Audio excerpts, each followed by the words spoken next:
Hi guys, so I've been looking through some old poetry recently because my last poetry video did a lot better than I expected. Like, thank you guys. I did not think I was that good at writing poetry, but my confidence has been restored, so thank you.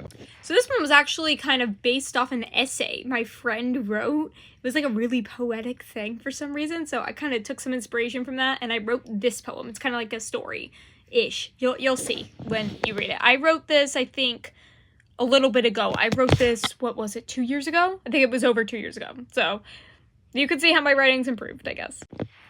My glass heart has tiny little cracks, filled to the brim with empathy. My soul is filled with happy creatures, crawling through my being.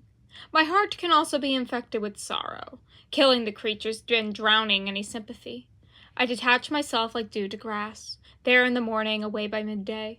I don't get close to people, and I'm afraid they secretly want to use me for decay. I try to keep my glass heart from tipping, try to keep my empathy afloat. I try to warn all not to get close, because once my glass heart breaks, the shards can cut. I can make people bleed, even though I don't mean to. And no matter how hard I try, that is all I seem to do. The broken glass is scattered throughout my mentality. I try to pick them up, hoping I can save something frantically. Some are lost in my empathetic nature, drowned in my sea of sympathy, while others are like knives, cutting my self-esteem and pity. I bleed throughout the floor, the crimson flowing like water onto the ground. I may as well be dead at this point. The glass has been tipped so many times I have felt the same pain, the bleeding, the cuts, and the sorrow inside. Apathy is the remedy, the only sure cure to my distress. If I pretend not to feel, then maybe the blood won't make such a mess, and the shards of glass won't cut and bruise. I tried apathy, I tried hate, I tried telling the world to leave me to my fate. My friends are worried, but they won't do anything. So I sit here in my pool of blood and pretend I'm not hurting.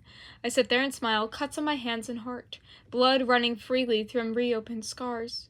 The glass has not been repaired, the shards are still on the floor. Some have been repaired into a shell of who I once was.